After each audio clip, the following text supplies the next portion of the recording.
Bom dia a todos e a todas. Eu gostaria de cumprimentar todo o plenário, em nome do secretário do presidente do meu partido, secretário de administração do município, meu companheiro Marcos Paulo, registrar a presença do secretário de Agricultura, da secretária de Assistência Social, do Conselho Tutelar, através de Josimar, ali presente. Gostaria de apresentar aos vereadores presentes e à população de Piatão o jurídico da Câmara, doutor Jaime Cruz, que se encontra no plenário.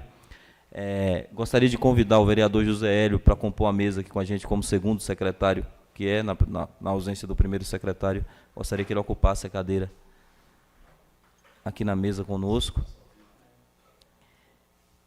Cumprimentar o professor Valmir e Jailton, né, pelo interesse que despertou aí pela reforma da Previdência, que é um tema muito importante, né, muito debatido em toda a sociedade do país, e nos municípios pequenos a gente tem uma preocupação maior.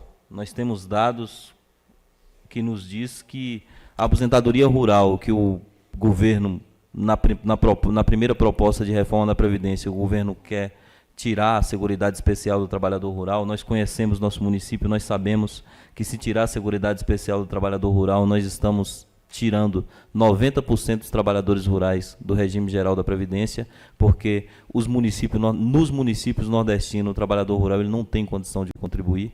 Nós temos consciência disso.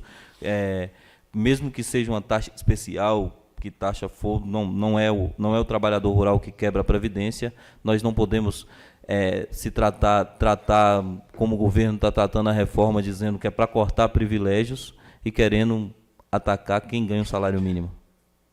Então, não é cortar privilégios, né, dessa forma. Fabrício, o deputado Daniel Almeida estaria aqui conosco hoje, mas ontem à noite ele me ligou, ele teve um compromisso de bancada em Brasília, porque ele é coordenador da bancada dos deputados federais da Bahia, né, na Câmara dos Deputados. Ele representa os deputados, fala em nome dos deputados dos ministérios, e ele teve uma agenda de bancada hoje, precisou se ausentar, e ontem à noite precisou viajar para Brasília.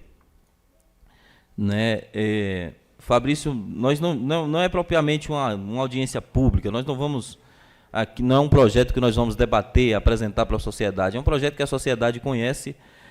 Fabrício, por estar nesse dia a dia da política no país, ele vai passar para a gente, nos orientar como é que está essa questão, esse relacionamento da Previdência, o que foi proposto, o que o Congresso está sinalizando que vai votar, o que não está, os pontos positivos e os pontos negativos da reforma. Nós sabemos que a reforma da Previdência ela é necessária, né, como outras reformas também no país. Na minha opinião, a reforma mais urgente que a gente tem é a reforma tributária, não é a reforma da Previdência, mas o governo achou por bem, nas suas propostas de campanha, e está implementando a primeira reforma, a reforma previdenciária. Eu vou passar a palavra para Fabrício, externando o grande orgulho que eu tenho de tê-lo aqui do meu lado. É deputado hoje, mas antes de ser deputado já era meu amigo. Se elegeu deputado, está no terceiro mandato, continua meu amigo. Então a nossa relação é muito mais de amizade do que de política. Então eu tenho um orgulho muito grande de tê-lo aqui do meu lado, na posição de deputado. Conheço a sua história de longas datas, e tê-lo deputado estadual, para mim, já é um orgulho muito grande, e tê-lo aqui na Câmara, eu estando vereador, é um orgulho que não cabe nem dentro de mim.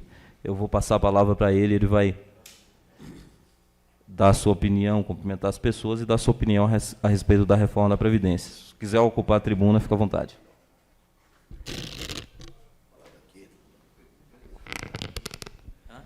Oi.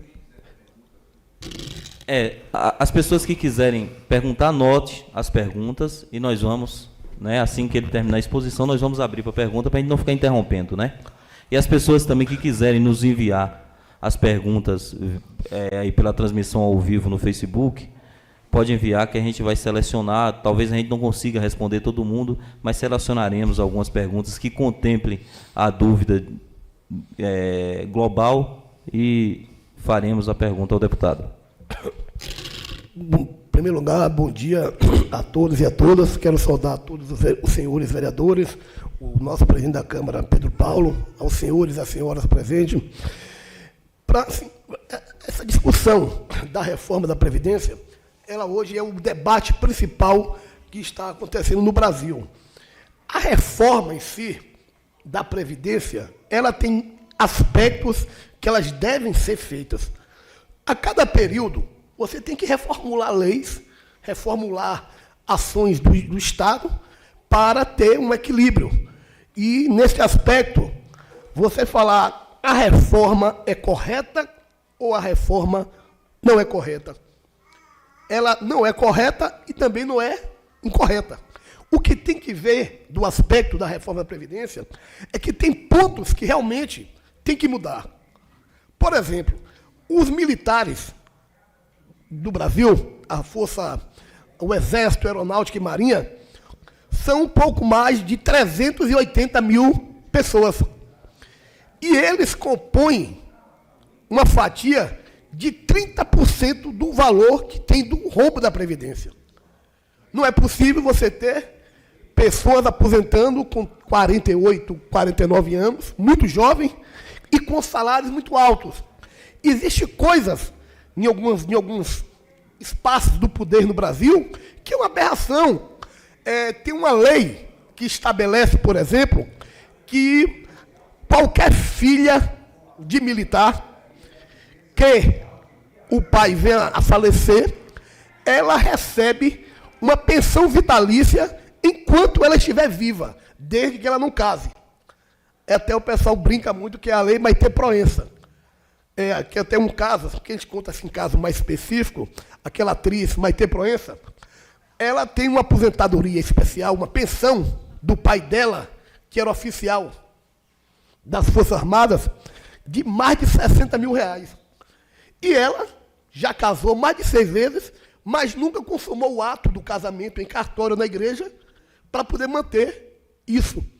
Só pessoas como ela, no Brasil, dá um rombo de 6,6 bilhões por ano aos cofres públicos. Isso não pode. Nós temos aposentadorias no setor público de 40 a 50 mil reais. É isso que tem que mudar. As grandes aposentadorias. Agora, o atual presidente, ele quer mexer com o pobre, com o miserável. Vocês sabem quem é que mais bota dinheiro no município de Piatã? É o aposentado rural. Se acabar a aposentadoria rural, Piatã quebra. Porque metade do dinheiro de Piatã, eu acho que a conta é que entra mais dinheiro de aposentadoria rural, Pedro Paulo pode falar isso aí, com precisão maior, do que o fundo de participação do município da prefeitura. A base da economia de 378 municípios da Bahia. O nosso FPM, ele é o FPM, Marcos Paulo vai me corrigir se estiver errado, ele beira 15 milhões anual, não é isso? A receita da aposentadoria rural é 255 milhões anual. Ou seja, quem sustenta Piatã é o aposentado rural.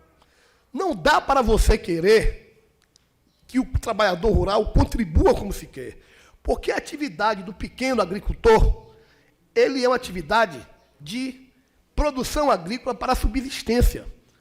Às vezes, o que ele produz em um mês, sequer dá para ele fechar o seu mês. Então, é uma atividade de subsistência, não é grande agricultura.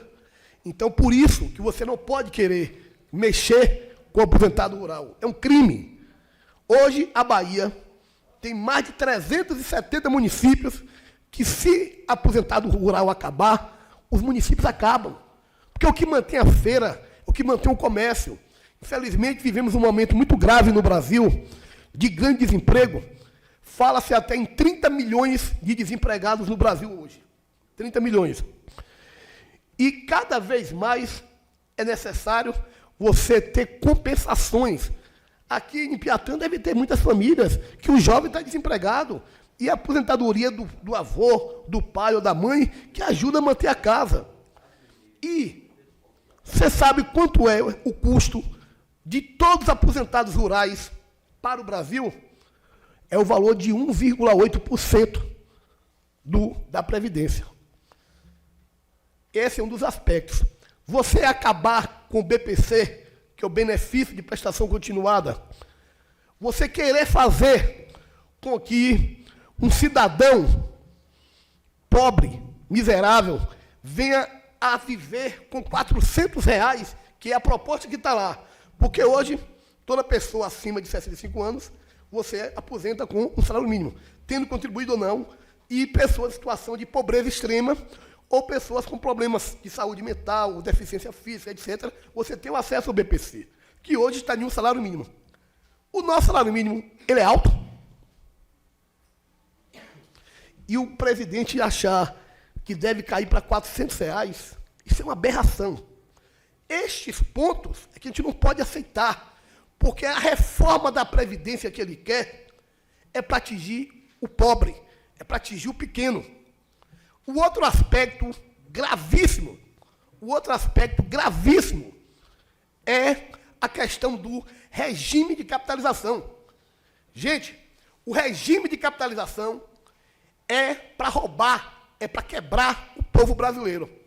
Porque, por exemplo, hoje eu aposento ganhando um salário mínimo. Eu vou ter direito a um salário mínimo por mês de aposentadoria, não é isso?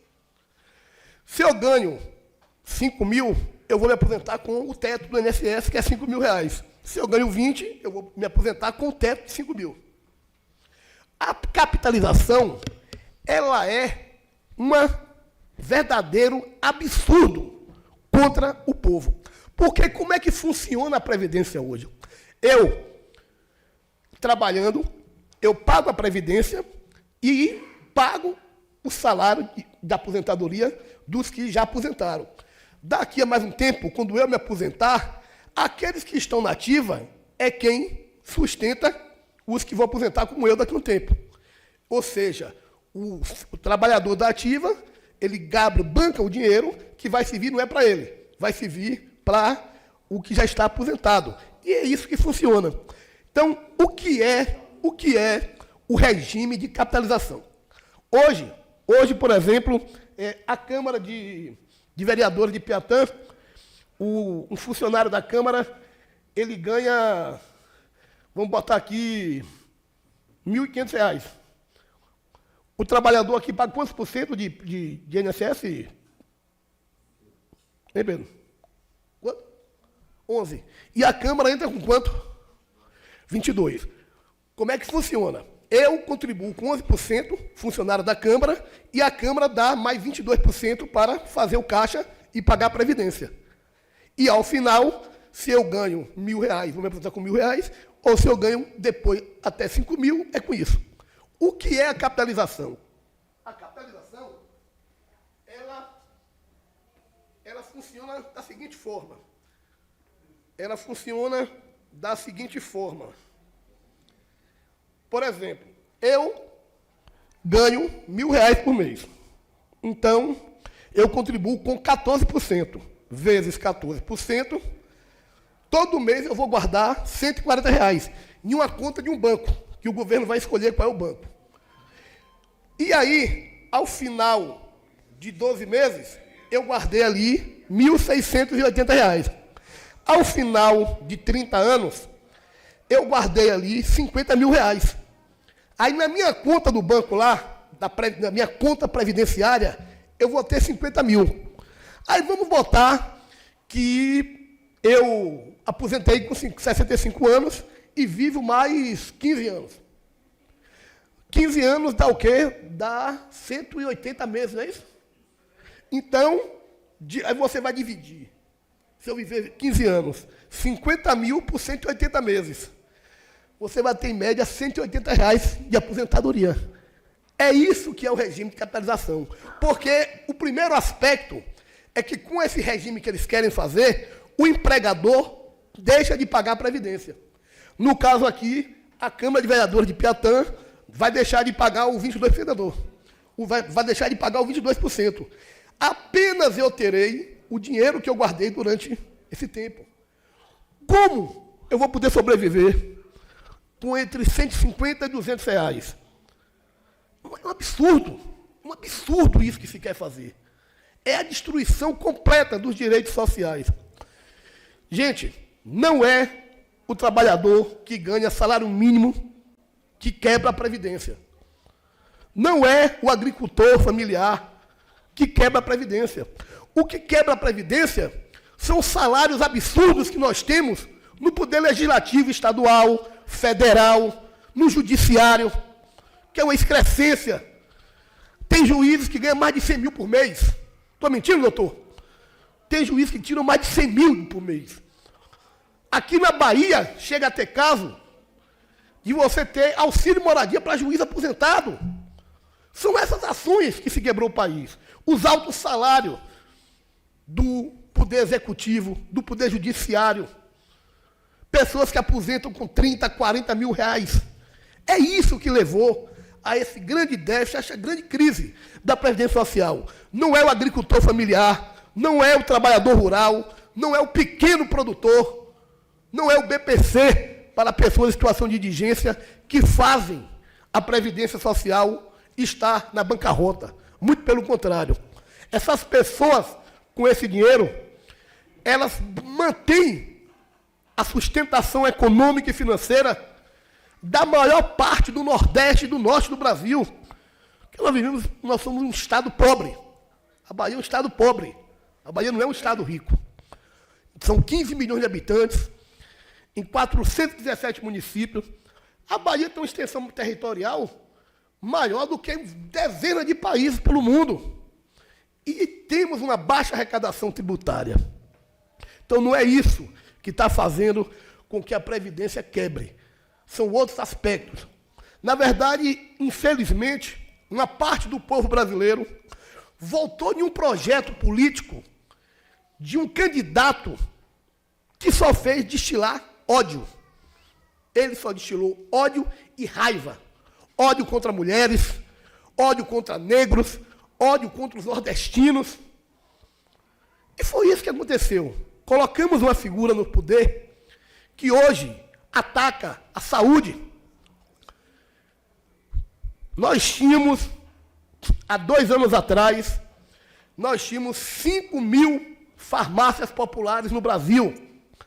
Farmácias para doenças crônicas a preço subsidiado ou até de graça.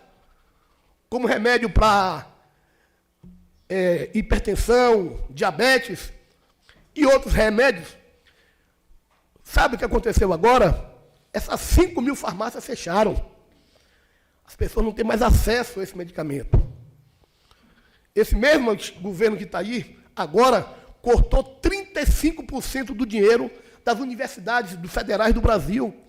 As universidades, elas são espaços importantes para criar conhecimento, para trazer formação, seja na área da saúde, do direito, seja na área da agricultura, seja na área da engenharia. Nós temos universidades federais que são exemplos para o Brasil e para o mundo. E agora se corta de uma canetada só 35% do dinheiro das universidades. E ele cortou o dinheiro mais importante, que é o dinheiro de fazer pesquisa. Porque a universidade ela se faz de ensino, extensão e pesquisa. Quando você corta o dinheiro da pesquisa, já não é mais uma universidade, é um escolão. Porque você cortou o dinheiro de formar conhecimento. Então, é nesse momento que se ataca apenas aqueles que são objetivos. Na verdade, várias ações contribuíram. E aí eu falo uma coisa, a presidenta Dilma Rousseff, ela errou muito. Ela errou quando ela, Pedro Paulo, ela fez um pacote de diminuição de imposto para as grandes montadoras de carro do Brasil, no valor de 500 bilhões, e as empresas disseram que iam criar emprego, e não criaram emprego. Apenas tiveram imposto reduzido e mais dinheiro para mandar para suas matrizes fora do país. Ela também teve erro, que é 500 bi. Esse dinheiro deixou de entrar, inclusive, em Piatã, porque é dinheiro de IPI, que é uma parte do dinheiro que vem do Fundo de Participação dos Municípios. Então, na verdade, o que está tentando fazer hoje é um completo destruição do estado de bem-estar social, do estado que possa cuidar do seu povo. E isso é que está fazendo hoje, é um momento de perversidade. Perversidade quando você corta dinheiro da saúde. Até agora a saúde está com mais de 38% do dinheiro contingenciado. Não tem dinheiro para quase nenhum medicamento que a população pobre precisa e é obrigação do Estado dar.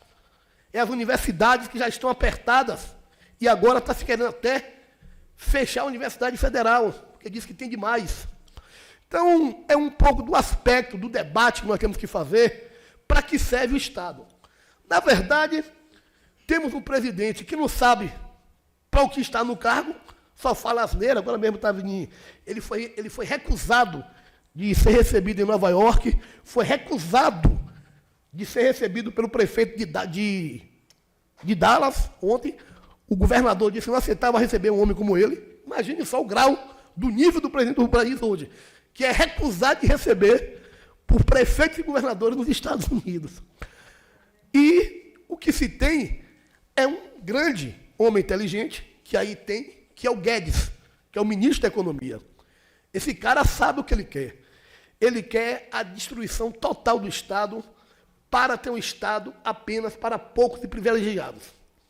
Poucos privilegiados, poucos abastados, porque ele não sabe o que é pobre, ele sabe o que é mexer com gente rica, porque ele, inclusive, é bilionário. Então, esses são alguns aspectos da discussão da Previdência é essa. Não é o trabalhador rural que está quebrando a Previdência. Não é o agricultor familiar que está quebrando a Previdência. Não é o BPC de um salário mínimo para pessoas em situação de pobreza extrema que quebra a Previdência. Porque isso tudo junto equivale a 2,8% da Previdência quando junta tudo isso do BPC. Então é uma falácia muito grande e nós temos que nos colocar contra isso. Temos que, nas redes sociais, que é um espaço importante de discussão e debate, sermos contra esse plano de trazer miséria para o povo brasileiro. Esse regime de capitalização, ele já funciona em alguns lugares do mundo. No Chile, ele foi implantado há cerca de 18 anos. Paulo Guedes assessorou. Lá, o Chile aumentou a miséria em mais de 20% do seu povo, desde que implantou o regime de capitalização lá no Chile. Aumentou a pobreza, a miséria das pessoas. Então, nós temos que fazer movimentos como esse.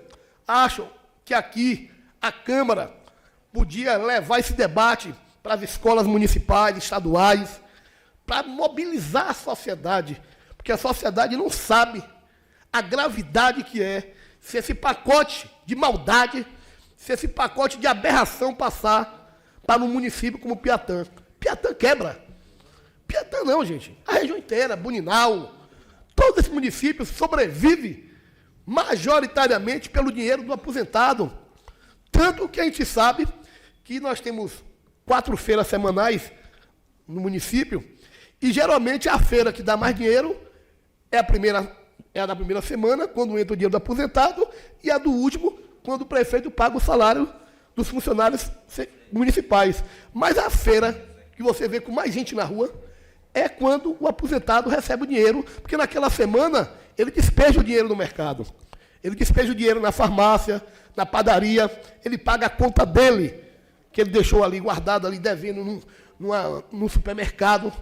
Então, em muitos lugares ainda, as pessoas não estão tendo noção da quão gravidade é se por um acaso passa essa reforma para acabar com a Previdência Rural, para acabar com o BPC, acabar com coisas básicas para a vida de milhões de brasileiros, principalmente no Nordeste e no Norte do Brasil. Porque, infelizmente, nós temos 2 Brasis. Nós temos um Brasil das pessoas que têm muito dinheiro e nós temos o Brasil de muito pobre, de miseráveis, de pessoas que hoje à noite não sabem sequer se vão poder ter um jantar ou um almoço pela grave situação econômica de um país que hoje tem mais de 30 milhões de desempregados. Não é essa a reforma que vai trazer. O Michel Temer aprovou a reforma trabalhista, dizendo que a reforma trabalhista, depois de aprovada, em um ano iria gerar 10 milhões de empregos, porque diminuiu o custo do empregador. Vejam vocês, A reforma foi aprovada tem 2 anos e não se criou emprego. Apenas se aumentou o lucro dos empresários e aumentou o desemprego, a pobreza e a miséria nesse país. Então, é uma coisa grave que está acontecendo no país e nós não podemos deixar isso barato. Temos que nos manifestar, temos que gritar e temos que nos colocar contra esse pacote de maldade que o governo quer fazer, principalmente com aqueles que mais precisam do Estado. Porque qual é o papel do Estado? O papel do Estado é gerar emprego, é dividir renda.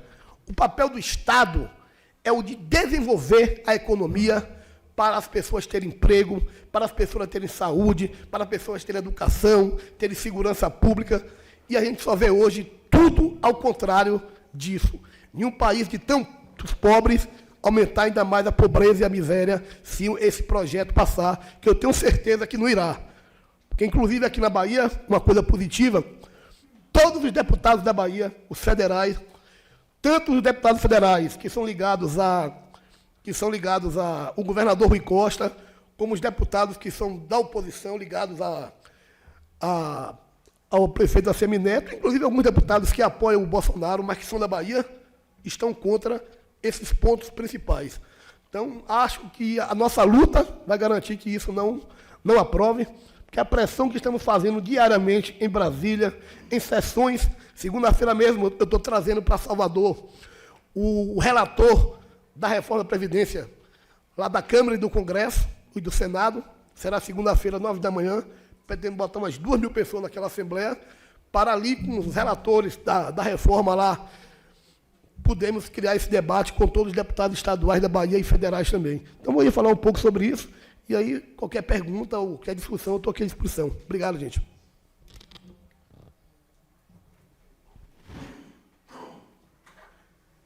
Obrigado, deputado. Eu gostaria que o senhor falasse do impacto, se caso essa reforma passa da forma que ela está sendo proposta, do impacto que isso traria para municípios pequenos, como é o nosso caso. Rapaz, o impacto, a Bahia tem 417 municípios. 378 municípios. Se acabar com a aposentadoria rural, os municípios quebram. Vocês vão ver pessoas aqui, em Piatã, passando fome no meio da rua. Vocês vão ver pessoas aqui no meio da rua passando fome, porque, imagine, você chegar para um trabalhador rural e de falar, você não vai mais poder se aposentar. Imagine pessoas que têm deficiência física, mental, pobreza extrema, e você falar que vai cair de um já miserável salário mínimo para R$400 por mês a sua sobrevivência. Isso é uma coisa, vereador, que para metade do comércio. Vocês têm dúvida disso? O comércio de Piatã, metade dos comerciantes quebram. Porque o Piatã sobrevive 70% do dinheiro do aposentado rural, do BPC, e 30% do dinheiro da prefeitura. Imagine que cada R$10 do município, R$7 vão deixar de entrar. Você imaginar um trabalhador, uma trabalhadora rural, sem aposentadoria? Todo mundo aqui tem um parente, ou tem uma mãe, um avô, uma tia, um tio, que é aposentado rural. Todo mundo aqui tem. Você já imaginou o que é isso? É um caos completo em um município como esse. Piatã é um município um pouco melhor, porque Piatã tem um clima bom, tem uma agricultura, tem um café reconhecido mundialmente.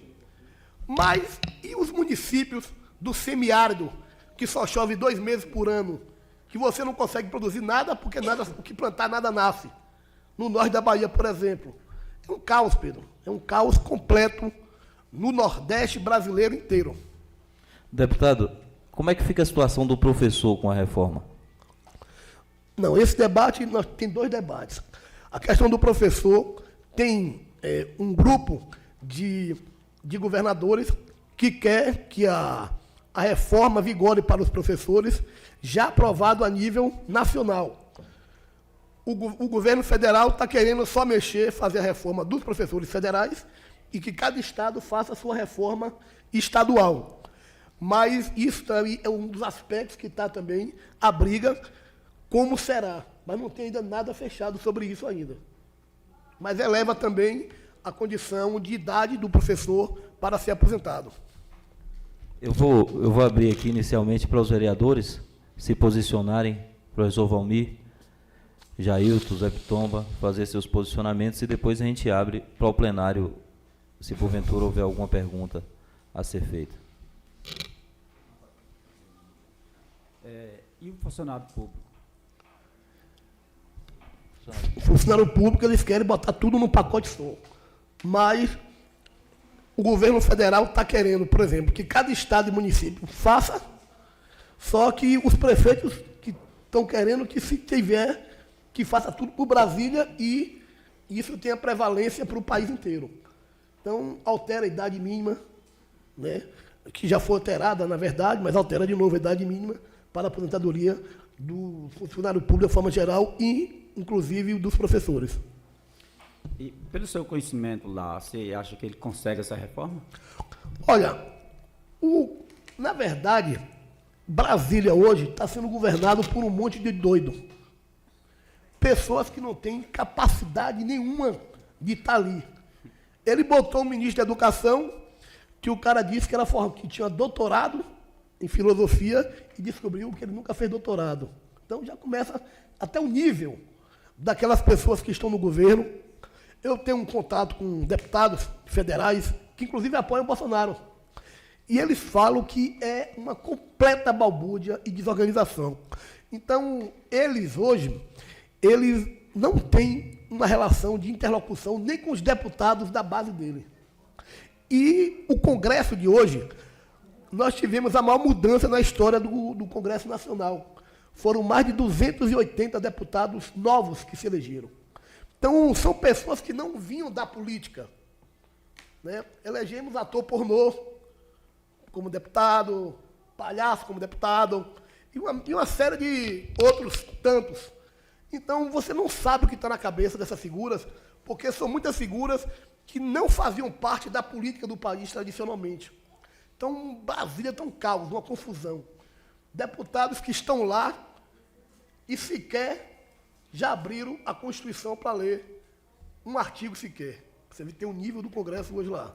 Mas nós temos bons deputados, aqui da Bahia mesmo, eu posso falar dos meus deputados, né, Alice Portugal, Daniel Almeida, que estão na luta, entrincheirados, lutando para que essas aberrações não passem contra o povo brasileiro. Professor Valmir.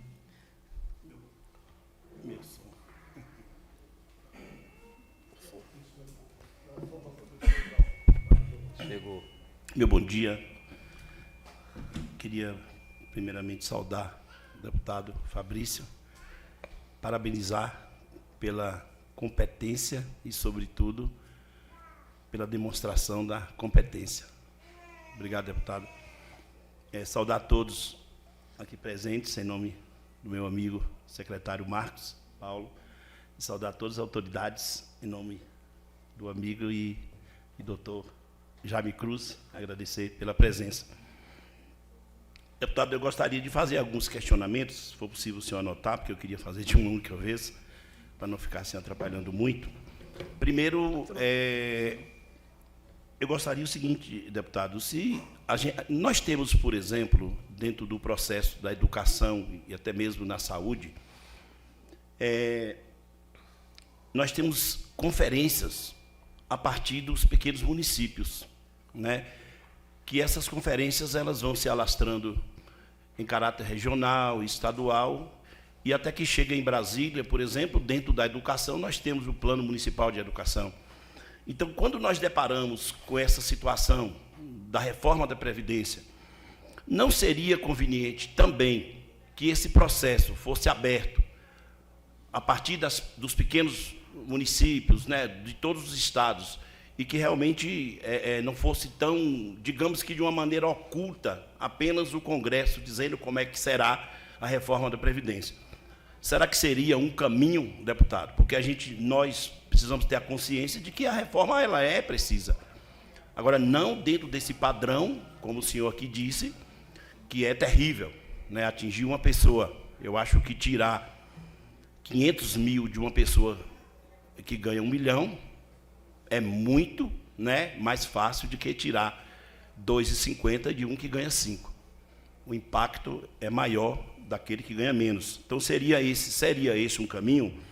Uma outra coisa também que eu gostaria que o deputado explicasse, dentre os 27 estados brasileiros e as quase 6 mil cidades brasileiras, o senhor não acha que existem alguns estados considerados mais ricos, bem como algumas cidades também, como Camaçari, por exemplo, Teixeira de Freitas? Essas cidades e alguns estados, eles não teriam assim a condição de ter uma previdência própria? Será que eles teriam condição realmente de bancar essas aposentadorias e etc? Assim, não, eu sei que o Piatã, por exemplo, não tem, mas eu estou falando no sentido de algumas cidades que são consideradas mais ricas, que têm uma economia bem mais forte. E também dizer assim, quando o senhor me falou que todo o estado da Bahia seria outro questionamento, quando o senhor disse que todo o estado da Bahia está a favor da Previdência, mas sabe-se que Arthur Maia, ele é um dos grandes vilãs da Previdência. Inclusive, a gente já ouviu vários depoimentos sobre ele, que, inclusive, até então, nos envergonha como baiano, né, inclusive próximo à nossa região, né, que é uma pessoa que demonstra abertamente que ele é a favor dessas asneiras que aí está. Provavelmente deve ter tido alguma mudança. E só fazer um esclarecimento também, que eu também me preocupo muito com o Guedes. Justamente por quê? Porque quando se tem pessoas simples no poder, às vezes eles têm um pouco de dificuldade, mas ali dentro existe uma essência do amor e do coração voltado para as pessoas. E quando se tem pessoas inteligentes, na verdade, com esse aspecto de maldade, nós acabamos se tornando em grande perigo.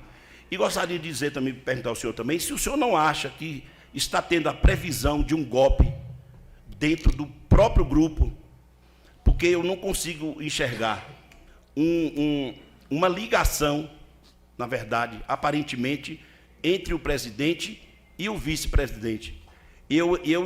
Dá para se entender que a ideologia do vice-presidente da República hoje, Mourão, ela não tem nada a ver com a visão de Bolsonaro. O senhor não acha que pode existir um golpe dentro desse próprio grupo? Não sei se o senhor assimilou aí todas as perguntas. Obrigado pela oportunidade. Parabéns pelas suas colocações, professor. Primeiro, assim, quase todos os estados têm regime de previdência própria. Quase todos os estados. A Bahia tem. A Bahia, nossa previdência é estadual. O problema é, a maioria dos estados estão gastando mais com aposentado do que com o servidor nativa.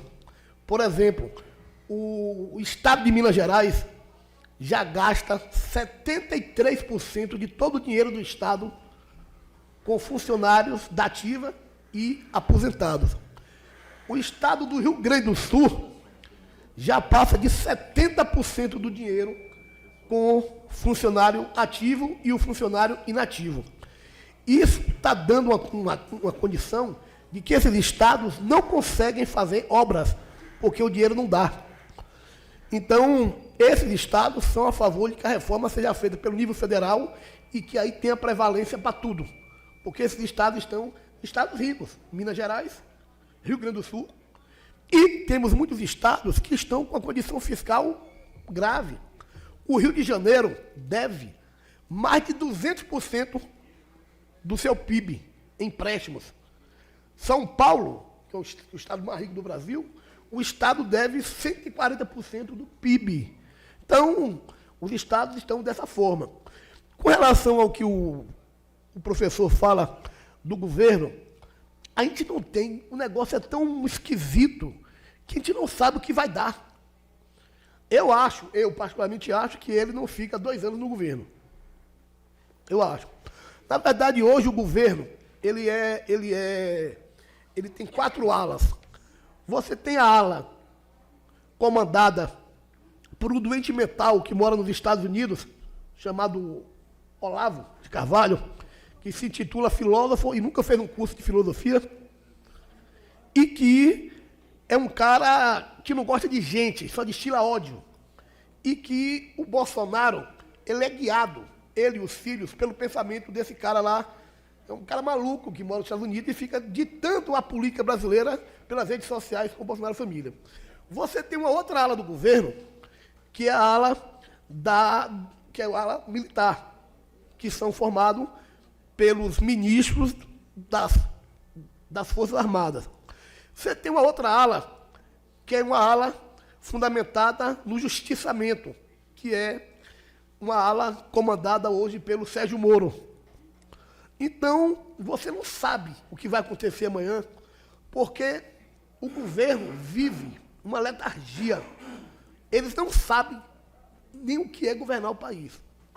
Dá um caos aquilo lá. Então, a gente não sabe.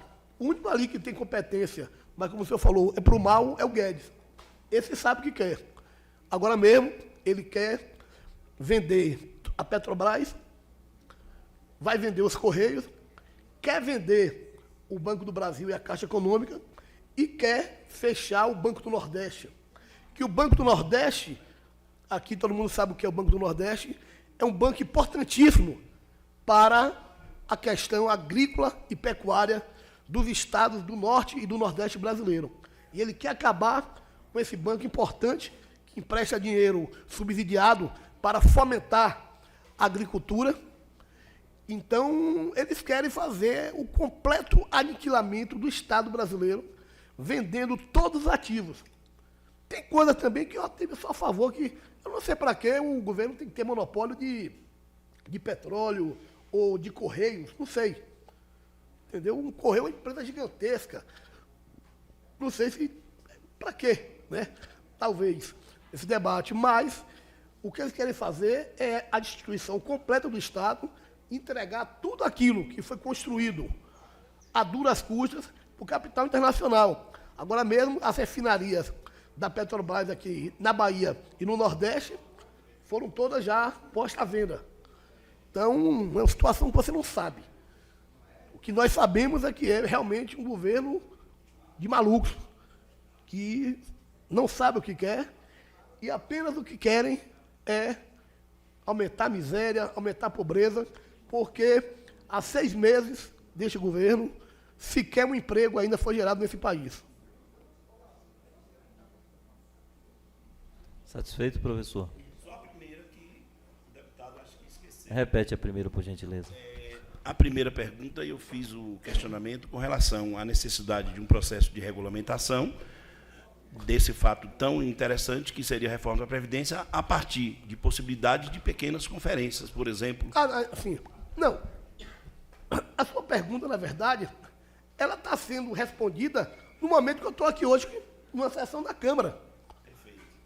Que, na verdade, eu acho que toda a Câmara Municipal deveria fazer um debate sobre a reforma da Previdência. Eu acho que todos os municípios, você tem que fazer o debate. Eu estou fomentando isso com os meus prefeitos, com os meus vereadores, que façam movimentos como esse aqui, para as pessoas entenderem o impacto negativo dessa reforma para o povo baiano de uma forma geral. Então, isso aqui hoje já é uma amostra. A gente pode sair daqui com um documento, que esse documento a gente leva para entregar, por exemplo, segunda-feira ao presidente da comissão, que vai estar em Salvador, numa sessão especial que eu estou convocando junto com o deputado Daniel Almeida. Na segunda-feira, entregar uma moção de repúdio. A Câmara podia aprovar essa moção de repúdio, então pode levar para lá. Então, entendeu? Isso são mecanismos. O senhor que gerencia o sindicato dos trabalhadores da educação aqui, chamar os professores para poder debater. O sindicato dos trabalhadores rurais também. Então, esse debate tem que ser feito aqui na Câmara, com os professores da PLB, com o Sindicato de Trabalhadores Rurais, inclusive envolver o prefeito, porque o prefeito é o pior mal para o município, para o prefeito, que ele vai ter, possivelmente, metade do dinheiro do município vai desaparecer. Sabe o que é isso? Então, eu acho que isso é uma ação que deve ser debatida com os vereadores, com o prefeito da cidade, com toda a população de uma forma geral, porque o impacto é nefasto para todos e para todas. Contemplado, professor. Antes de abrir para o plenário fazer as perguntas, eu convido à tribuna o secretário de administração do município, Marcos Paulo, para que ele possa meu secretário, que não tinha, o doutor Jaime também. dar a sua contribuição aí a respeito do impacto que isso pode causar no nosso município, ele que é conhecedor e que domina as finanças do nosso município.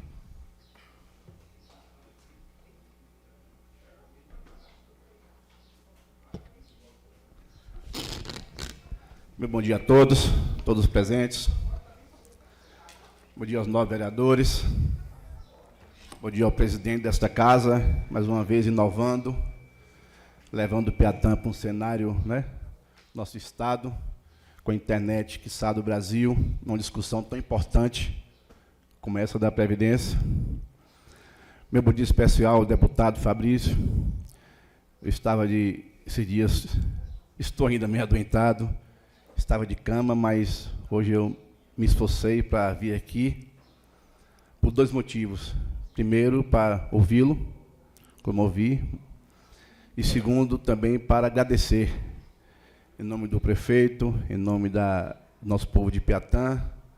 O senhor nos deu um presente muito bom, que foi um aparelho de raio-x, que chegou ontem aqui à nossa cidade, nosso hospital, que muito vai nos ajudar, né, nessa luta aí, como você disse, do município, dificuldade que tem, né? Ajudarmos no hospital para cuidar do nosso povo. Obrigado, Zé. Está ruim da garganta. Da Previdência, realmente, o senhor falou tudo.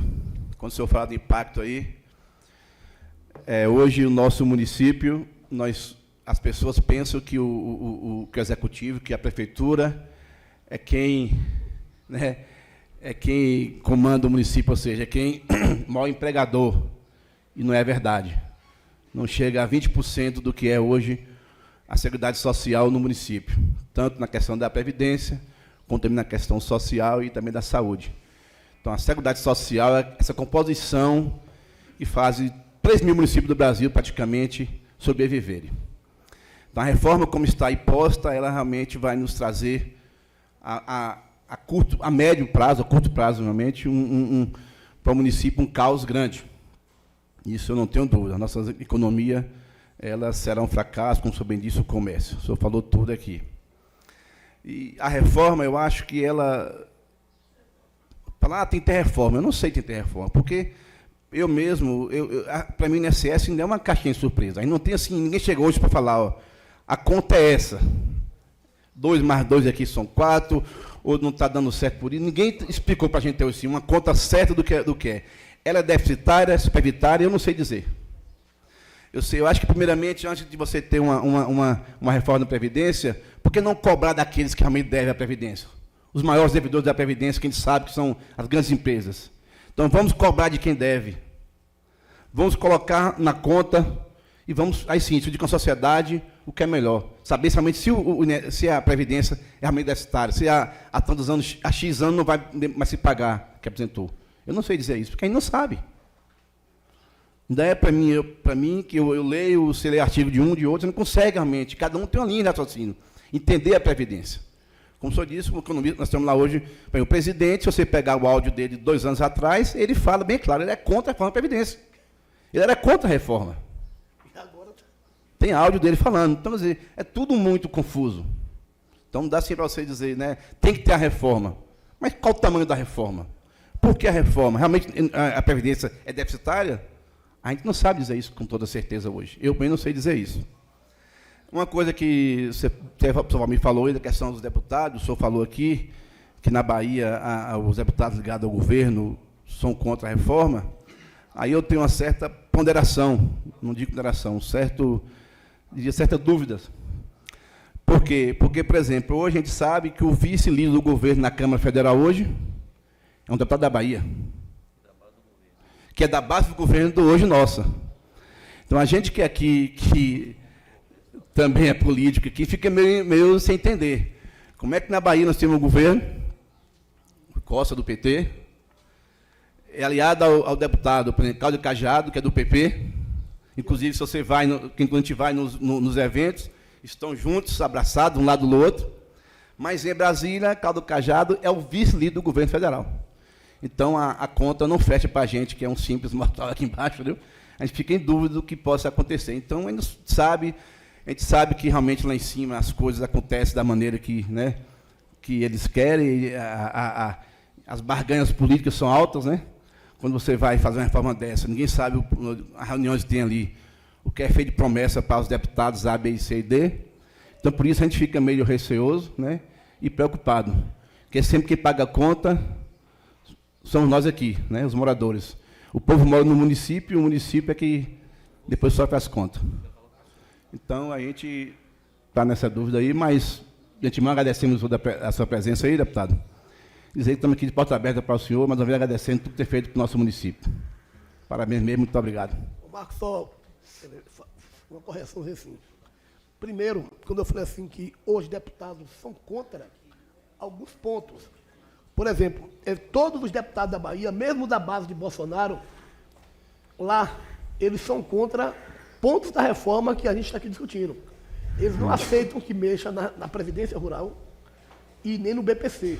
Mas no resto eles são a favor de tudo. Entendeu? Nesse aspecto. E o Guedes, ele fala que vai economizar 1 trilhão em 10 anos. Mas quando pergunta a ele qual é o rombo da Previdência, ele não fala. E nós temos dados que só o que grandes empresas devem ao INSS ultrapassa 1 trilhão. Ou seja, se fosse cobrar o que as grandes empresas devem, a Previdência já estaria paga esse dito valor de economia. Ele fala, temos que reformar, temos que diminuir o custo da Previdência, mas ele até agora não falou, vamos cobrar quem deve à Previdência, que são grandes empresas, bilhardárias, e que devem bilhões e bilhões à Previdência e não paga. Essas empresas devem mais de 1 trilhão à Previdência, e o Estado não está indo cobrar delas, mas quer cobrar nas costas do povo pobre trabalhador deste país. Exatamente, como eu falei, cobrar primeiro os maiores devedores, né, para depois vir pagar a conta aqui embaixo. Muito obrigado. Muito obrigado, Marcos. Obrigado pelas colocações. Obrigado pelas colocações, obrigado pelo prestígio de sempre que você tem nos dado a essa Casa Legislativa. Muito obrigado. Eu estive em Brasília compondo uma comissão aí do Movimento Sindical da Bahia, fui convocado pela federação e estive em Brasília, conversamos com vários deputados da Bahia e de fora da Bahia também. Senadores, nós conversamos com os 3 senadores nossos, né, daqui da Bahia. E a postura de Cajado é realmente essa, vou trabalhar para aprovar a reforma. E ele está se tornando, provavelmente essa semana ele é anunciado líder do governo na Câmara, está deixando de ser vice. A gente lamenta essas composições políticas, porque aqui na Bahia nós temos um governo progressista, né, um governo da frente trabalhadora, que custou muito para elegermos, para começarmos a mudar a história da Bahia, a tirarmos do carlismo e trazer para um governo que pensa mais na população, sobretudo na população de baixa renda, e hoje a gente vê essas composições políticas no nosso Estado, que às vezes fica complicado até para a gente entender. As pessoas que tiverem alguma pergunta para fazer, se quiser usar o microfone, Watson, pode encostar nesse último microfone aí que vai ter som, viu? Pode ficar à vontade. Ei, fica à vontade. Pode.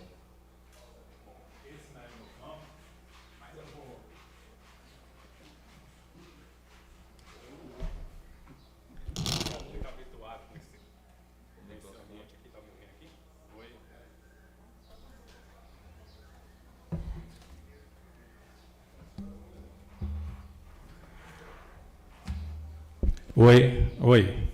Bom, pessoal, eu acho que a minha vinda aqui, algumas pessoas podem achar, poxa, o Adson é contra está causando vamos dizer assim, um desconforto político aqui, entre os nossos colegas aqui, Pedro e Paulo, que eu gosto bastante, o Fabrício, que tem ajudado a gente aqui com como é que fala um negócio mesmo? Várias coisas. Então é o seguinte, qual é o meu discurso aqui? O meu discurso é que eu vejo que tem muitas coisas que estão passadas pela metade, e a população não está entendendo isso direito. Então, a Previdência, eu sou completamente a favor da Previdência, tem alguns aspectos que eu sou contra, que eu acho que a gente precisa discutir mais, tipo a aposentadoria rural. Eu concordo. Eu concordo com vocês. Eu acho que a dificuldade de um produtor rural até ir até o banco pagar, muitos deles nem sabem disso. É capaz de chegar uma hora de ter um boleto lá para pagar, ele não sabe, passa 1 ano, 2, 3, 4, 5, 10 anos, quando chegar na hora de aposentar, fala, poxa, eu não sabia que tinha que pagar esse boleto, que hoje está equivalente a R$600 anual. Eu concordo, só que a gente precisa discutir melhor dados, a gente precisa discutir melhor os números. Esse é o ponto. A gente precisa unir fatos para a gente tomar uma decisão melhor. Então, nós vamos falar aqui, eu criei alguns pontos aqui, para eu não me perder, mas vamos lá. Sobre o BPC, que foi falado aí. Tem uma desavença aí, que o BPC, hoje ele é pago, qualquer pessoa hoje que não conseguiu contribuir, ou não bateu a idade mínima de contribuição, ele recebe hoje um salário mínimo com 65 anos. Certo. Hoje é assim. Qual é? Um quarto salário mínimo, a renda per capita. Isso. O que muda na nova reforma? Esse valor, ele passa para R$400 quem atingiu 60 anos. E ele vai subindo gradativamente até atingir os 70 anos. Qual é a média de vida do nordestino? Vamos chegar lá. O cara morreu. Não, vamos fazer o seguinte, vamos dar a mesma prerrogativa que você deu para o senhor Fabrício Falcão aí. Faça as anotações. Eu vou terminar o meu discurso, faça as anotações e me pergunte de novo depois, que a gente vai responder uma por uma. Então é o seguinte, o que aconteceu? O BPC está sendo pago R$400 para quem atingiu 60 anos. E ele vai subindo gradativamente até inteirar os 70 anos. Aí você vai receber o salário completo. Caso você não queira isso, você espera aos 65 anos e você vai se aposentar com um salário mínimo. Do mesmo jeito, não vai mudar nada. Pronto. Então a gente vai ver. A aposentadoria falamos, o regime de capitalização. Esse regime de capitalização, a gente tem... Eu não quero muito aprofundar nisso, porque isso não faz parte da reforma da Previdência hoje. Esse regime de capitalização, ele vai ser implementado depois da reforma da Previdência. Só que a gente tem alguns dados aqui que é bem interessante. O regime de capitalização do Chile, que hoje está sendo criticado por algumas pessoas, eles não sabem realmente o que aconteceu no Chile. O Chile, em 1973, houve a reforma de capitalização. O que aconteceu? Só que teve um problema. Em 1983, com essa reforma da Previdência, que era por capitalização, como Fabrício Falcão explicou bem aqui para a gente, não tinha Seguridade Social. Resumindo, não tinha nada que amparasse aquelas pessoas que não conseguissem atingir o seu salário mínimo. O que aconteceu? Depois de 30 anos, 20 e poucos anos, começou muitas pessoas a entrar na linha da pobreza, chegando a 26% do pessoal abaixo da linha da pobreza, recebendo aposentadoria menos de um salário mínimo. Isso impactou uma outra reforma na Previdência lá, por capitalização, que aí eles colocaram uma seguridade. Quem recebesse menos de um salário mínimo, que era $450, recebia mais um aumento de $180 para complementar a sua renda. Com isso, o Chile diminuiu, aqui, ó, taxa de... Quer ver? Ó? Vou lendo aqui só para não ter. Taxa de desemprego, não. Vamos aqui. Ele diminuiu a sua pobreza de 26% para 8%. Nós estamos com 25% pessoas abaixo da linha da pobreza hoje no Brasil. Nós estamos com 25%. Aí tem outro ponto. O Brasil hoje está crescendo 1%. O Chile cresce 4%. Hoje nós estamos com uma das melhores taxas de inflação, que foi batido ano passado, 4,6%. O Brasil está com 2 pontos, o Chile está com 2,4 em inflação. Aí nós vamos lá para a dívida pública do Chile. O Chile tem hoje 25% da sua dívida pública. O Brasil está com 76%. Você entendeu? Esse é o ponto. Então, não dá para a gente criticar o regime de capitalização, até porque ele não está na reforma da Previdência. Outro aspecto é sobre privilégios. Há um fato aqui que a situação diz que está cortando os privilégios e a oposição diz que não está cortando o privilégio. No meu modo de entender, todo mundo vai pagar a conta da Previdência. Não é o governo e não é a oposição. Não é só os mais ricos, só os mais pobres. Todo mundo vai pagar. Cada um com a sua porcentagem. Porém, os cortes de quem ganha mais será maior. E eu vou apresentar uns dados aqui rapidinho. Hoje, 83%, 81% dos aposentados no INSS, recebe um salário e pouco. Resumindo, se você for nesse aspecto, é quem mais vai pagar, quem mais vai economizar dinheiro na reforma da Previdência. Hoje, a iniciativa privada, ela vai economizar, desse 1 trilhão aí que já foi dito, 700 bilhões de reais, a iniciativa privada, que são essas pessoas que estão mais enquadradas nos 81% dos aposentados, são de um salário e pouco. Aí nós vamos por regime, os servidores públicos, que vai ser uma economia em média de 200 bilhões de reais. E nós vamos para Forças Armadas, que está em torno aí de... Forças Armadas eu lhe mato. Hã? Não, pode falar. As Forças Armadas está em torno aí, estou falando 170, esse número aqui deve estar errado, com certeza. Ô, Adson, eu só queria, né, eu não informei no início, são 5 minutos. Tá? Então Mas tá bom. eu vou te dar mais 3 minutos. Pronto, então tá bom. Então, resumindo, é o seguinte, quando você pega esse número por cima, beleza, você fala, poxa, quem vai pagar realmente é os mais pobres, 700 bilhões de reais. Mas quando você pega esse número e divide ele entre cada pessoa, a economia por pessoa da iniciativa privada, que são essas pessoas que recebem um salário e pouco, será em 10 anos de 9.600. Para os servidores públicos, está R$1.140 mil. Para as Forças Armadas, a economia será de R$197 mil por pessoa, a cada 10 anos. Vamos lá, direto aqui. Está acabando o meu tempo? Bom, sobre a dívida, agora tem alguns mitos. Sobre a dívida dos... O pessoal fala assim, por que não cobra os grandes empresários? Há também uma discórdia aí. Esse número aqui, ele está menos de 500 bilhões de reais que as empresas estão devendo ao INSS. E tem um outro fato, além disso, 1/3 só desse número, realmente o governo consegue capturar, consegue. O resto, o pessoal já morreu, a empresa entrou em falência, então não tem como. São números que estão lá e ficam lá, não tem como. Outro mito, que o pessoal fala aqui bastante, de oneração das empresas, essa oneração das empresas aqui, que as empresas teve onerações pelos governos antecessores aí, a gente tem, isso é um outro debate também, porque isso precisa. Hoje as empresas têm uma oneração aí de 30 bilhões de reais. Aí é outra reforma. É uma outra coisa. Então, a gente não pode mexer com isso aqui. No meu ponto de vista, a gente precisa que essa previdência passe e a gente possa cobrar depois a contribuição aí a reforma de impostos aí, de tributária e também a de anticrime. A gente precisa fazer isso. Depois a gente voltar a discutir sobre educação. Então a gente precisa ir por números. A gente pode abranger todos os problemas do Brasil e bora resolver de uma vez só. Não, bora por números. Conclua a parceria, por gentileza. Bom, o que eu tinha para falar é mais ou menos isso. Então... Eu gostaria de agradecer, Adson, o contraditório ele é importante em qualquer debate. Agradecê-lo pela sua contribuição e gostaria de fazer algumas ressalvas. Com relação à aposentadoria rural, municípios como o nosso,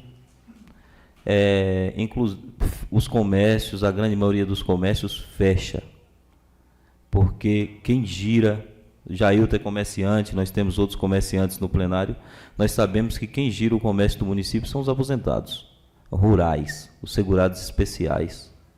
Quando se tira a seguridade especial do trabalhador rural, nós estamos tirando 95% do trabalhador. Ele não consegue, o trabalhador na nossa realidade, ele não consegue contribuir na nossa realidade e na realidade do Nordeste inteiro. Então nós teremos dificuldade. Com relação ao Chile, os dados que se apresentou do Chile são dados interessantes, mas não são dados previdenciários, não são dados de aposentados. Nós estamos excluindo o Chile hoje, como a maioria dos países do mundo. Quem tem uma previdência pública, um dos únicos países do mundo é o Brasil. O sistema de capitalização ele exclui. O Chile tem dados melhores do que o nosso, são dados econômicos, que não têm relação com a aposentadoria. Você não apresentou nenhum dado de aposentado. Com relação às Forças Armadas, é bem verdade que está se economizando na Previdência, mas está se votando, junto com a Previdência, um plano de carreira para as Forças Armadas. Para mexer no militar, na reforma da Previdência, antes o governo está mandando para a Câmara um plano de carreira para as Forças Armadas, que onera um general hoje, um militar hoje, que aumentaria R$8.000 com uma graduação, um militar que aumentaria R$8.000 no seu salário numa graduação, está indo para 24 mil. Está se fazendo um plano de carreira para o militar, para poder pedindo autorização do militar. Quem está fazendo a reforma do militar é o próprio militar. Quem está dizendo o que quer é o militar. Chama o trabalhador rural para o debate. Vamos dizer o que a gente quer da reforma. Chama o professor para o debate. Vamos dizer o que a gente quer da reforma. É dessa forma que tem que se compor. Por que eu estou chamando? Por que o governo chama o militar para debater a reforma que ele quer e não chama as outras categorias? Então, a reforma ela é excludente, ela exclui, é uma reforma que não tira privilégio, ela privilegia, é uma reforma que vai aumentar a pobreza do país, que nós já tivemos, a prós e a contra, mas nós já tivemos aí no governo Lula, nós não tínhamos ninguém abaixo da linha de pobreza. Nós evoluímos. As pessoas no país faziam 3 refeições por dia. Hoje nós estamos aumentando a miserabilidade, a fome voltou para a mesa do brasileiro. Então a gente precisa pensar na população, a gente precisa pensar no que mais precisa da máquina pública.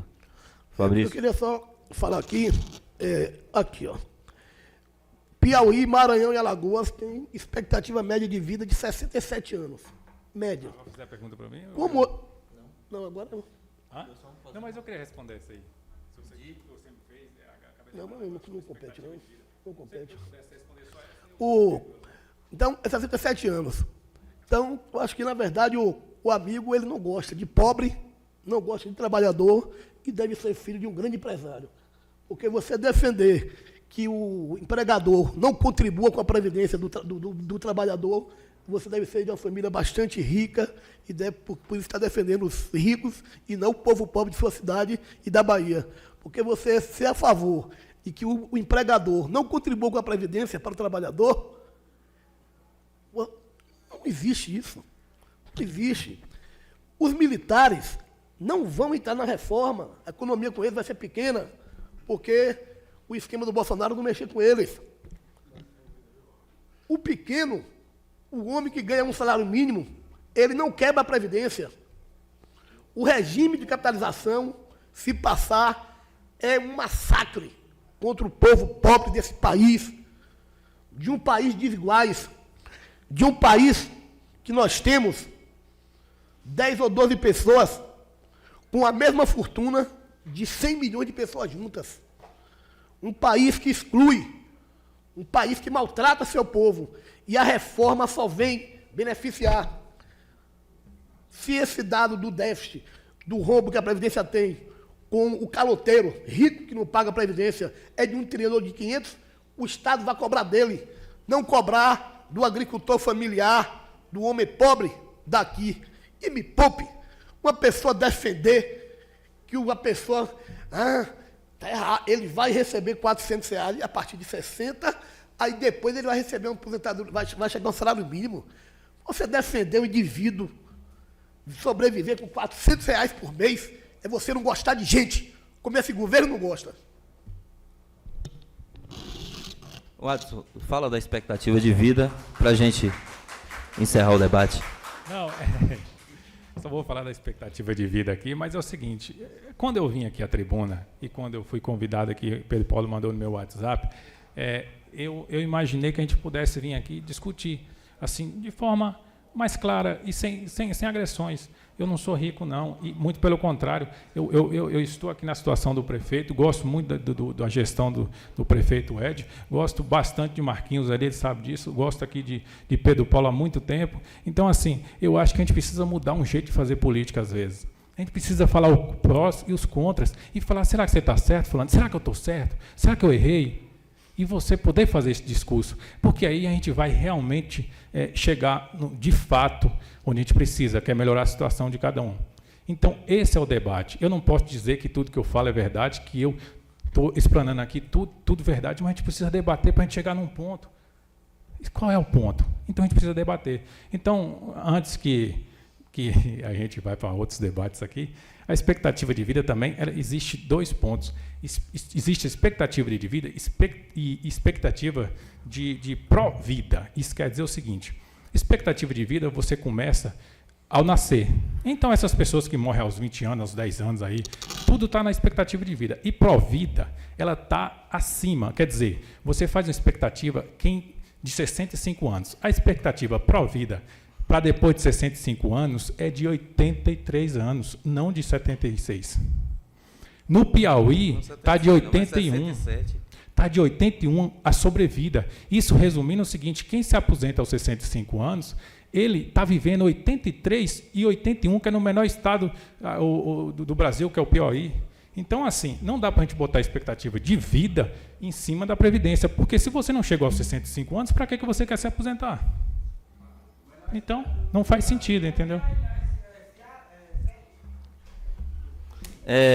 Bom, era só isso, obrigado. Obrigado, Adson, obrigado pela contribuição, enriqueceu o debate, mas nós temos que discutir qual é o instituto que nós vamos. Nós temos métodos de pesquisa, nós temos métodos para falar da questão nós temos métodos para computar esses dados. Então, não existe pró-vida, existe expectativa de vida, e quem diz isso é o IBGE, é o instituto que é responsável por fazer esse tipo de pesquisa. E, infelizmente, no Nordeste, nós não podemos tratar o Nordeste como se trata o restante do país. O ponto de vista eu aceito, claro, mas discordo totalmente do seu ponto de vista a respeito da reforma. A expectativa de vida, por exemplo, em Salvador, de quem mora na Pituba, quem mora na região da Paralela, é dessa altura. Quem mora no bairro da Paz e quem mora na periferia de Salvador, no ferroviário, é 20 anos menos.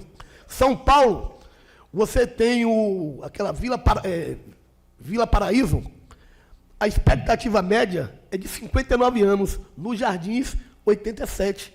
Porque a expectativa de vida leva a questão da violência, a boa ou má alimentação, a questão da saúde, da condição, tudo isso gera. Mas você falar que uma pessoa deve viver com R$400, não dá. O trabalhador rural, eu, por exemplo, eu tenho uma vida confortável, sou professor, sou deputado. Meu filho tem uma boa vida. Meu filho vai trabalhar, depois que ele fizer a faculdade dele, minha filha, vai começar a trabalhar com 24, 25 anos, talvez. Na zona rural, a pessoa começa a trabalhar com quantos anos? Com 8, 9 anos. É diferente. É diferente. A condição de trabalho de um homem do campo, que com 8 anos já está ali ajudando o pai na roça, carregando lata de água, batendo enxada com 8 anos, para o meu filho, que tem uma vida boa. Então, eu não posso compactuar, porque são situações diferentes. Então, nós temos que tratar os desiguais de forma desigual, porque o meu filho tem uma vida boa, o menino da roça não tem. E ele, muitas vezes, 5 da manhã está acordado com o pai na labuta. Isso aqui não é uma verdade, porque vocês conhecem isso muito bem, igual a mim, que também nasci na roça. Mais alguma pergunta? Pessoal da assistência social a respeito do BBC? Quero saudar o pessoal do Sindicato dos Trabalhadores Rurais.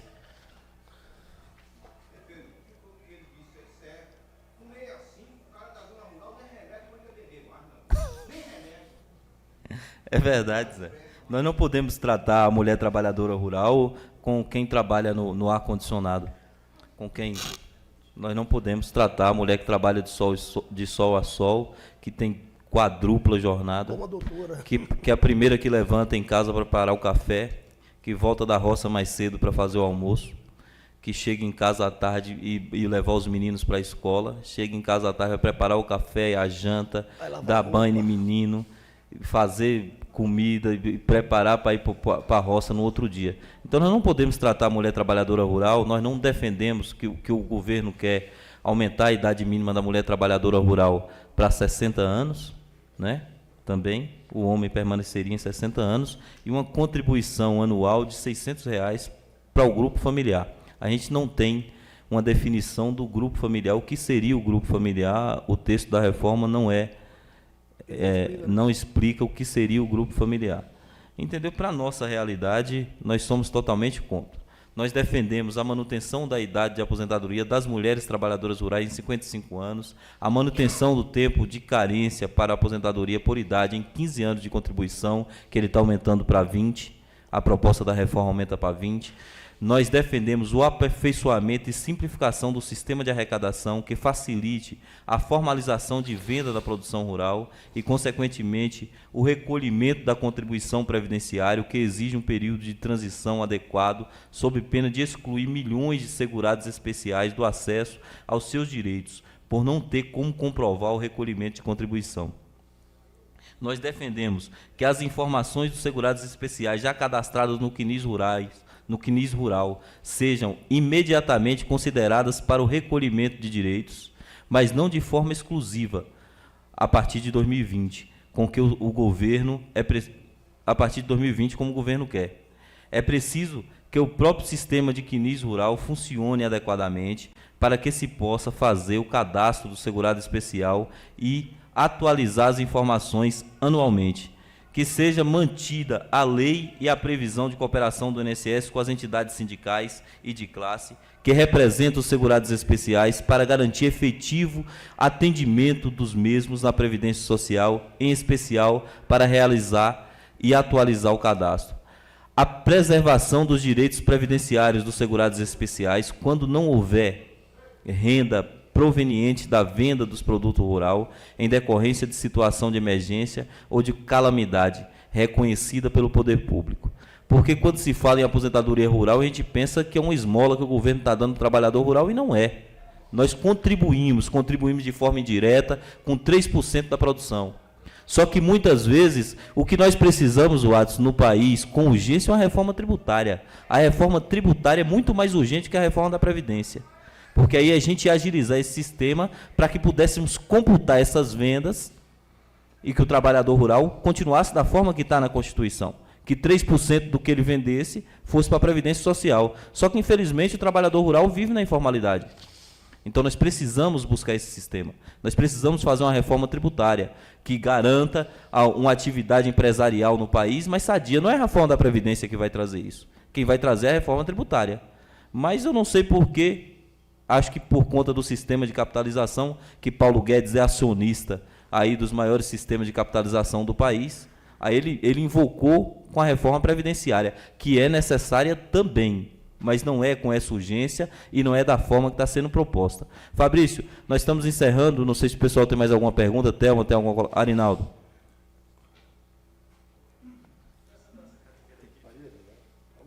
Fala aí, vereador.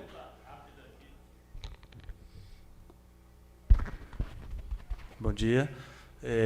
Meu nome é Arinaldo, sou professor do município e também atualmente estou como presidente do Sindicato dos Servidores Públicos Municipais, certo? Eu acho que é um momento importantíssimo, isso que Pedro Paulo, o pessoal da Câmara, está proporcionando a gente, perante a sua pessoa, que está trazendo informações grandiosas para a gente. A cada dia que passa, a gente fica mais, mais confuso, na verdade, por conta de que é aquilo que Marcos Paulo falou, a gente não tem dados concretos de que realmente a Previdência, o que é que a Previdência tem, né? O que é que ela tem, o que é que sobra, o que é que não sobra. E como a gente está falando de reforma, eu gostaria de saber, assim, na sua ótica, primeiramente, eu gostaria, você me falou um dado importantíssimo aí que eu fiquei pensando até agora. é que você falou no início da sua conversa que nós temos hoje, lá no Congresso, 280 deputados que são novos, não é isso?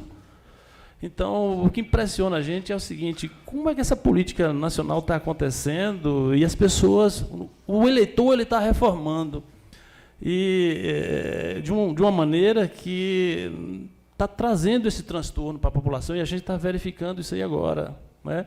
É uma reforma que o povo está fazendo, o eleitor está fazendo. E a minha pergunta é o seguinte: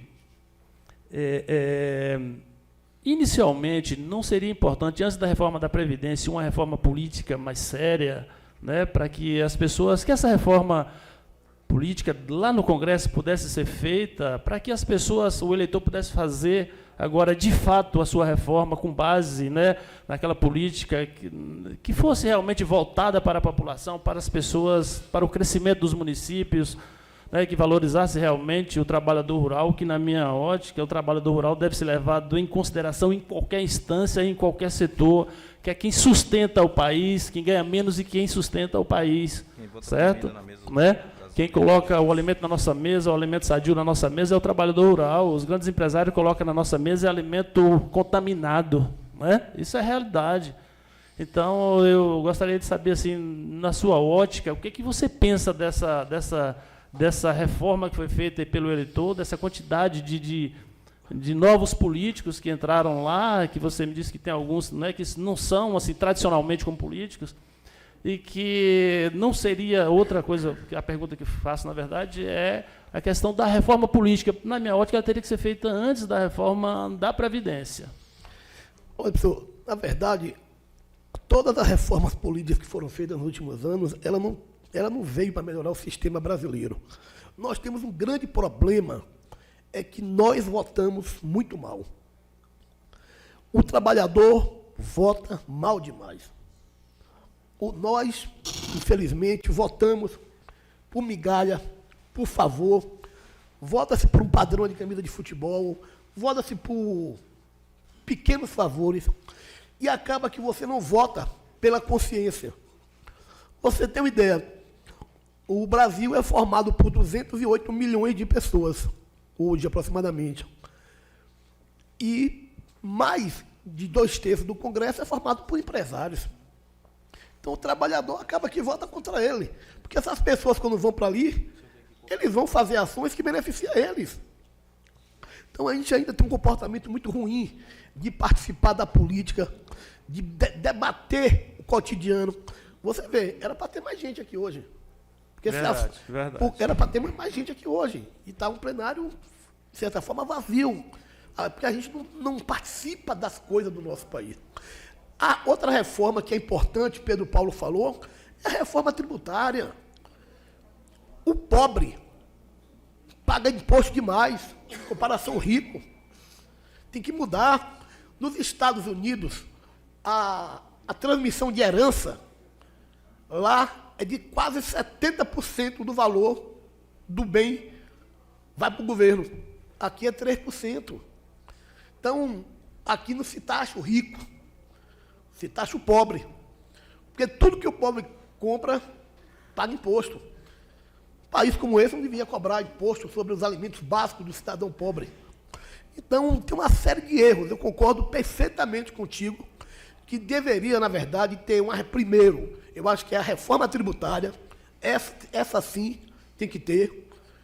E temos também que ter a reforma política, mas uma reforma política de verdade. De verdade, exatamente. Porque uma reforma política dessas que se faz aí, mas não muda nada. Agora nós temos que mudar a forma do povo brasileiro participar da política. A nossa juventude não gosta de participar de política. Você consegue encher um bar com a juventude para tomar cachaça, através do futebol, nada contra isso. Porque eu gosto de futebol e tomo cachaça, nada contra isso. Mas você não consegue juntar pessoas para debater a vida do seu povo. É um horror. Eu recebi, no ano passado, 23 ou foi 27 alunos de Direito de uma faculdade de Salvador. Aí, uma menina lá, uma aluna de Direito do 5º semestre, ela falou: deputado, Por que é que os senhores não dão, olha só, para você ver que loucura, por que é que os senhores não dão acesso a gente ter as leis do Brasil? Eu falei, você faz o quê mesmo, minha filha? Ela é direito, você está brincando comigo. Eu falei aqui, quem aqui tem um celular? Aí todo mundo, eu. Eu perguntei, vem cá, você passa quantas horas por dia na internet? Aí uma brincou comigo, 40 horas por dia. Aí o outro falou 10 horas. Eu falei, todas as leis do país estão na internet de graça. Você não tem acesso às leis do país que você não procura. Porque a gente passa muito tempo no Instagram de famosos, vendo vida de famoso. Você passa muito tempo no Facebook curtindo fofoca de jogador famoso, de atriz famosa, mas você não quer estudar, pô. Porque antigamente o acesso à cultura, por exemplo, era algo difícil. Hoje não é mais. Porque todo mundo hoje tem acesso ao conhecimento. Eu achava invocado como é que se transmitia um jogo de futebol ao vivo. Hoje você, com um celularzinho desse aqui, você faz. Então, as pessoas têm que mudar também a prática do cidadão se envolver na vida do seu município. As pessoas não vêm na sessão da Câmara. As pessoas não vão na sessão da Assembleia. Então, fica esse vazio. Você vota num indivíduo e depois não cobra nada dele. Você não cobra trabalho, você não cobra coerência.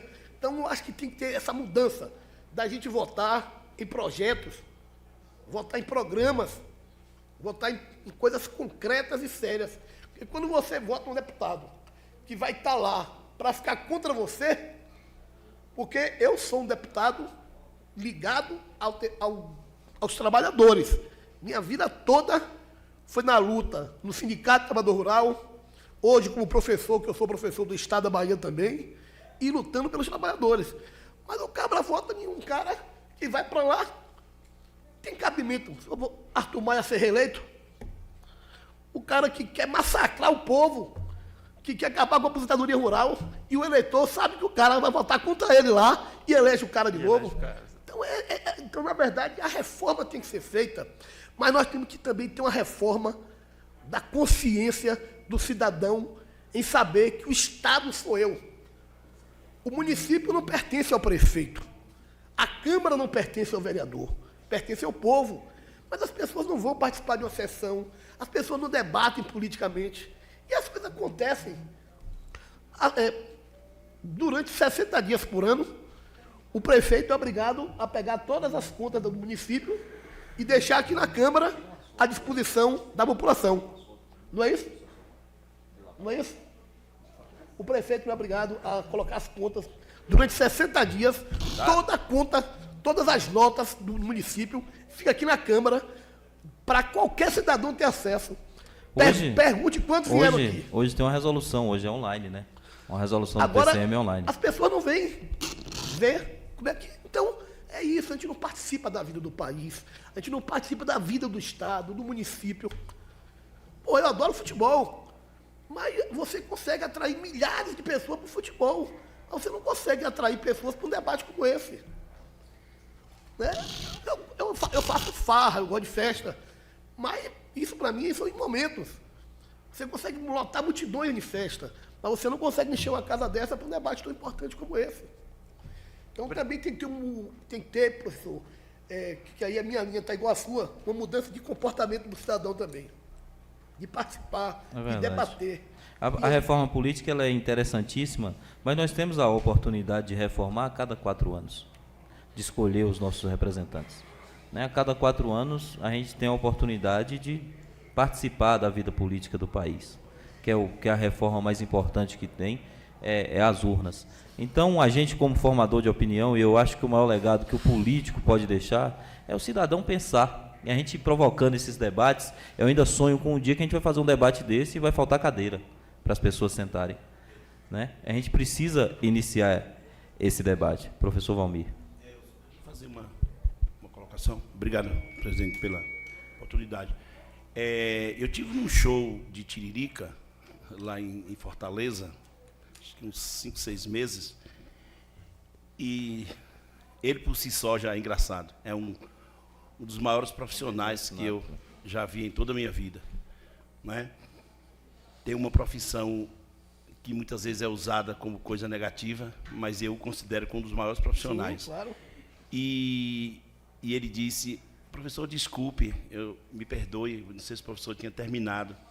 Me perdoe, professor, me perdoe, que eu não pedi a palavra. E aí, mas eu vou só concluir.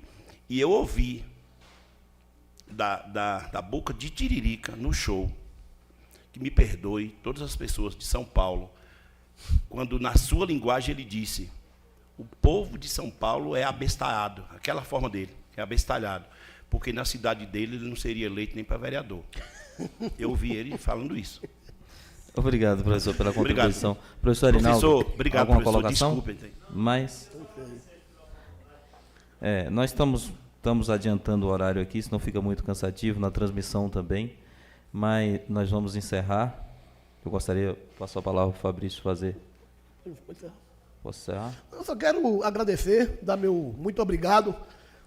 Piatã é um município que eu tenho um carinho especial, porque eu tenho esse amigo aqui, querido, hoje, todos vocês. Eu não estou vindo em Piatã hoje como deputado, eu venho aqui há muitos anos, eu acho que pelo menos uns 15 anos que eu venho aqui em Piatã. Então, gosto desse município, é um município de gente empreendedora, de gente séria, de gente honesta, e me sinto orgulhoso de toda vez que eu posso ser chamado, e da minha forma, pouco ou não, mas contribuir com o município, seja com uma ação para o trabalhador rural, seja agora, ontem chegou aí um aparelho de raio-x que eu entreguei para o prefeito, R$100 mil, o prefeito recebeu lá. Né? Conseguimos agora com o governador a telefonia móvel para... Cabral e Núbia. O nome? Cabral e Núbia. Para Cabral e Núbia. São R$600 mil de investimento do governador. Até dizer que, na verdade, as torres chegarão, terá telefonia móvel e internet, mas não é a favor da empresa, não. Na verdade, o governo está dando R$300 mil para cada empresa dessa botar telefonia em 88 distritos. Então, é um investimento de 28 milhões do governador Rui. E aí, nesses municípios, eu consegui indicar Piatã, né, como aqui também já trouxe trator agrícola, outras ações, campeonato de futebol, etc. Então, é um município que eu gosto. Então, muito obrigado a vocês por me receberem aqui de forma tão carinhosa. E toda vez que eu for chamado, eu estarei aqui como empregado de vocês. Não tenho preguiça de trabalhar, não tenho preguiça de estrada. E faço do ofício de ser deputado algo que eu possa contribuir para o povo de minha Bahia de uma forma geral. Então, um abraço a todos vocês e obrigado a todos os vereadores, todos os senhores e senhoras, por ter feito este debate importante, que é um debate necessário para o povo brasileiro. Certo. Antes da gente encerrar, o Dó do Conselho Tutelar pediu a palavra. Fica à vontade. Vereador. Faz isso não. Deputado Fabrício, colega de sempre, na companhia de Pedro. Deputado, eu vim aqui agradecer você em nome da minha equipe de radiologia, em nome de Alex, agradecer pelo lindo aparelho que você tem contemplado, e em nome de todo o hospital, eu vim aqui agradecer você, que nossos pacientes vão aí receber os exames mais legível. Hoje a gente tem um aparelho no Piatã, um aparelho ótimo. A gente fazemos hoje, deputado, apenas um exame de coluna lombar. Com essa vinda do aparelho, eu creio que a gente aí iremos aumentar, e quem vai ser contemplado não é eu. Quem vai ser contemplado é o povo de Piatã e os pacientes de Piatã. Muito obrigado, deputado. Parabéns. Obrigado, Espiga. Obrigado, Dó. Antes de encerrar também, eu gostaria de falar do orgulho que eu tenho de ter Fabrício na Assembleia Legislativa. É meu amigo de longas datas, trabalhamos juntos por um longo período, viajamos muito juntos, já me deu muito trabalho. Já me deu muito trabalho aí na nossa caminhada. Entramos no movimento sindical, entrei depois dele um pouco, mas tivemos uma parceria grande. Quando Edson Pimenta, então deputado estadual do movimento sindical, se lançou candidato a deputado federal porque enxergou que ele teria campo para ser eleito, eu fui um dos precursores que levantei a bandeira do deputado Fabrício e disse que só votaria em Pimenta se o candidato da dobradinha fosse Fabrício, então vereador em Vitória da Conquista. Então, eu tenho um grande orgulho de ter participado disso, tenho um grande orgulho dos mandatos que Fabrício tem feito na Assembleia Legislativa da Bahia, um mandato a serviço dos trabalhadores do Estado da Bahia, dos trabalhadores em educação, dos indígenas, do trabalhador rural. É um deputado altamente ativo na Assembleia e eu tenho muito orgulho de, por onde eu passo, dizer, eu votei em Fabrício, eu voto em Fabrício Falcão. Meu deputado estadual é Fabrício. Eu tenho muito orgulho de dizer pelo trabalho que ele desenvolve. Sou muito grato a ele pelo prestígio que tem me dado.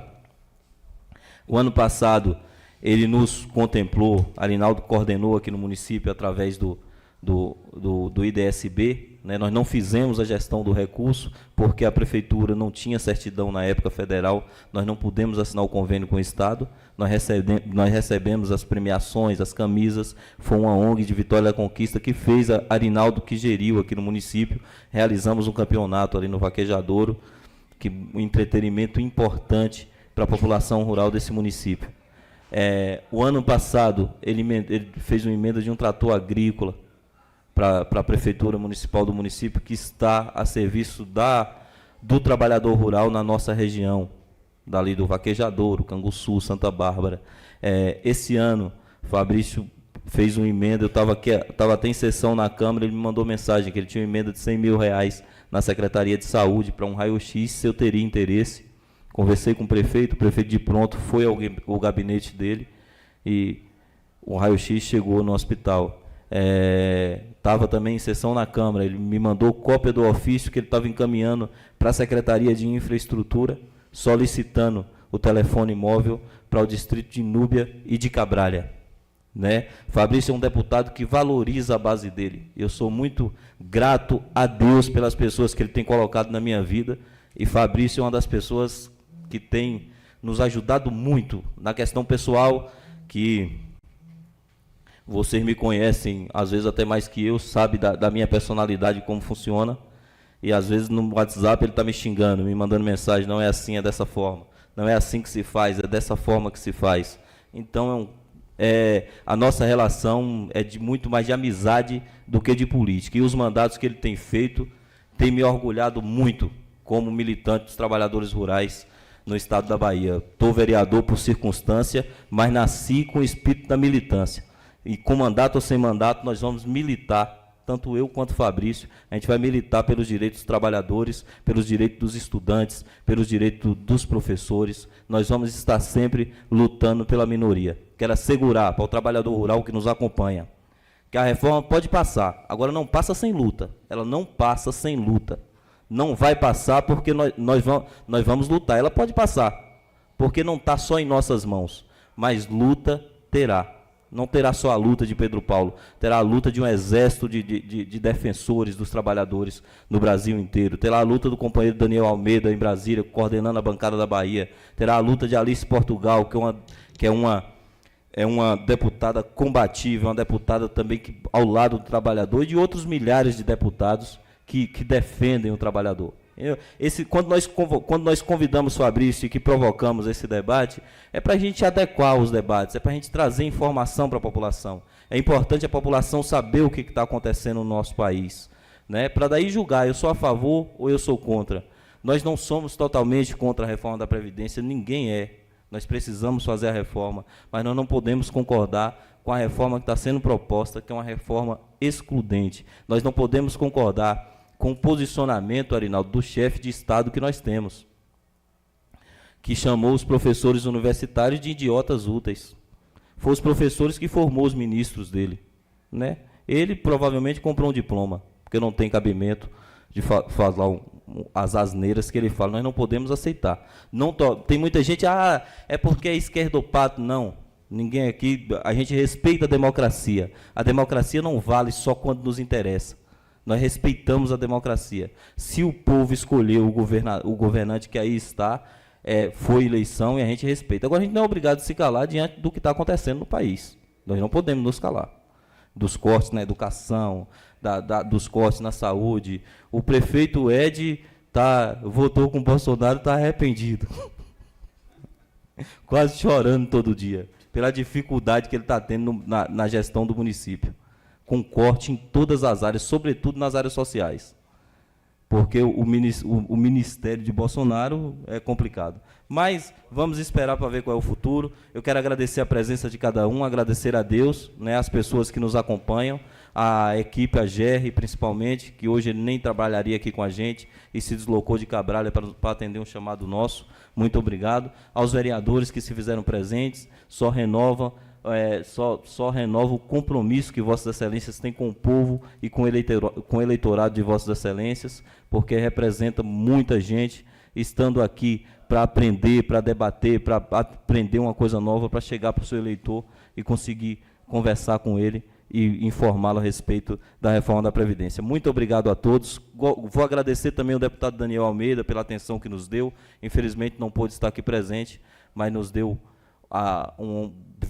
não veio por conta de compromisso de bancada que teve em Brasília hoje, ele precisou se ausentar. Muito obrigado a todos. Eu gostaria de pedir aos secretários municipais presentes que permaneçam para a gente conversar com o Fabrício, o pessoal que representa também a capoeira, o pessoal do Arinaldo do esporte, que a gente precisa fazer um trabalho interessante para a gente poder conversar com o deputado e saber dele o que ele tem, em que ele pode nos ajudar. Muito obrigado a todos.